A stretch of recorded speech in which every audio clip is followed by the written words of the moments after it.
Hey guys, it's Miss Landry, and today we're going to jump into the theories of intelligence, which is a little different from the history of intelligence. So, there are four people you need to know, along with two theories, but the main one is, I think it's called the Flynn effect. So, let's just jump right in.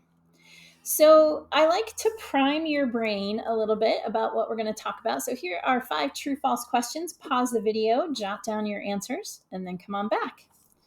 Okay, so number one is false. We do not agree about what intelligence actually is. There are a lot of different theories out there and it changes constantly.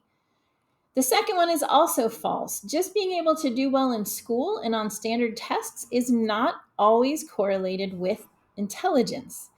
Is creativity considered a type of intelligence? Yes, it is, especially if you subscribe to a certain theory. And number four, if you understand social situations, is that considered an aspect of intelligence? It absolutely is. So, number four is false. And finally, how long does it take you to become an expert in anything? It takes on average about 10 years. So, that is true. Now, you guys are in year one of psychology, so get ready. Let's keep going. So, the first theory we're going to talk about is Charles Spearman's G, or general theory of intelligence. So, this was brought up in the early 1900s, and he believed that there was I don't want to say single, but one general intelligence that was made up of a bunch of observable skills or abilities. So, he called the general intelligence G, and then he called the skills or abilities S. So you can see here we have a verbal skill, a spatial skill, so on and so forth.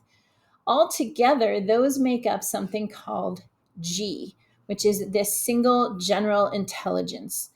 And the evidence of this was that if a person was taking his test and they performed well on any of the S components of the test, they tended to perform well on all the components. And so, Spearman kind of stated that, well, that just makes sense then if there is a single intelligence that kind of shoots through all these observable abilities. He used a very specific mathematical or statistical method called factor analysis and found that G basically accounts for about 50% of the variation on tests, and that's pretty high. Now, what are some of the criticisms on Spearman's theory? So, first of all, one of the main ones is by Raymond Cattell, who is his student. And Raymond Cattell is the one who came up with the idea of crystallized and fluid intelligence. And so there's not a lot of discussion about intelligence that becomes stronger as you get older and experience more. Thurstone is another guy we're going to talk about. He felt that there are more than just this single intelligence factor, in that it was too reductive. It reduces intelligences down to this single factor. And another guy we're going to talk about is Gardner. And his criticism was, well, what about the ones that are not cognitive, right? So you can have emotional intelligence, you can have musical intelligence, or kinesthetic, which is like body intelligence about where your body is in space. Now, what's interesting is all these criticisms and all the rest of the theories end up supporting this idea of a general intelligence. So we'll talk a little bit about that as we go on. So let's talk about the second one, which is Thurstone's theory.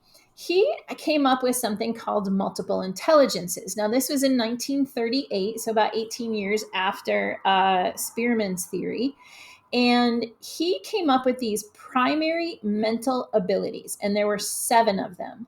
Everything from induction to number facility, verbal relationships, your memory or your working memory. All of these things go together to create your intelligence. Now, he believed that each of these intelligences were independent of each other. So you might do a great job at word fluency, but not really understand number facility.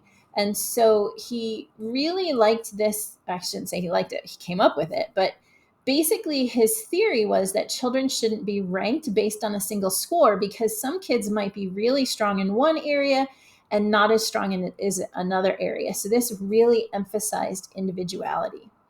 Now, here's a criticism of this, and this is kind of something I talked about.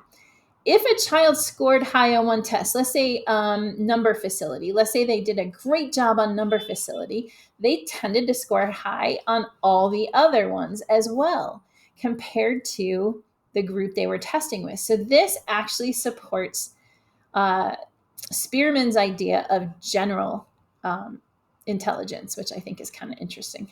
Whoops, I don't think he meant to do that. All right, next one is Gardner. Now, Gardner actually added another one. So we went from 1 to 7 to 8, and this is in 1983, so about 50 years later. So he came up with 8 separate intelligences. Now, these include what are called non-cognitive intelligences. So kinesthetics, which is like when I think of someone who has a very high kinesthetic intelligence, I think of Simone Biles, for example, like the way she can throw her body around in space. She understands her body and how it moves. Interpersonal is understanding relationships. Intrapersonal is understanding yourself.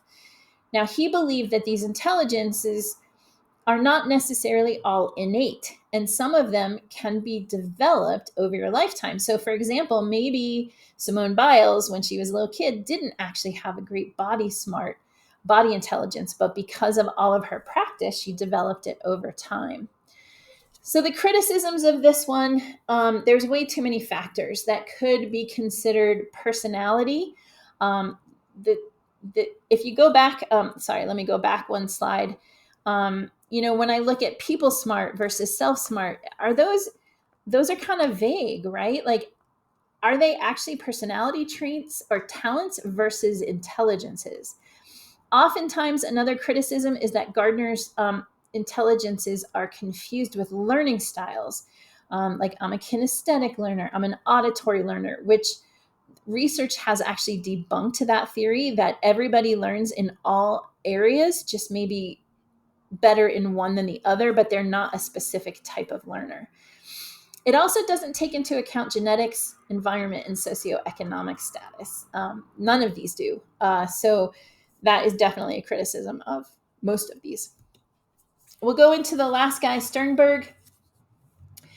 Sternberg absolutely took, if you look at this picture of Gardner, you can actually break these 8 different theories and break them down into kind of domains, right? And so he took that idea in 1998 and built what's called the triarchic theory.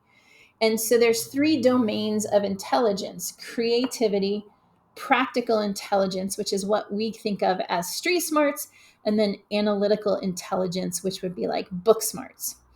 And this is the most recent one. Now, the criticism is that practical intelligence or street smarts is really kind of like job knowledge. Like, the more you do it, the better you get. Also, his definitions were pretty vague. And finally, there's not a lot of support to his theory in terms of research and data. So it's more of a philosophy than, like with Spearman with his factor analysis. Savant syndrome is something I do want you to know. It's pretty interesting. So savant syndrome is where sometimes people will have not always, but sometimes people with savant syndrome will have a lower IQ, but they are absolutely exceptional in a single area. They tend to be male. And interestingly, if you look across the spectrum of savant syndrome, about 50% of those with savant syndrome also have autism. You're going to watch a video next about this guy right here. He can take a 20-minute helicopter ride over New York City and draw with absolute perfection the buildings that he saw. I mean, it's absolutely unbelievable. Now, there have been some cases also of savant syndrome where there's been brain damage. Somebody gets hit in the head or they dive into a pool, and all of a sudden, it's like they have the ability to do math that they didn't have before. It's pretty crazy. So we'll talk a little bit more about it in class, but that is it for this video. Thanks, guys. Have a great night.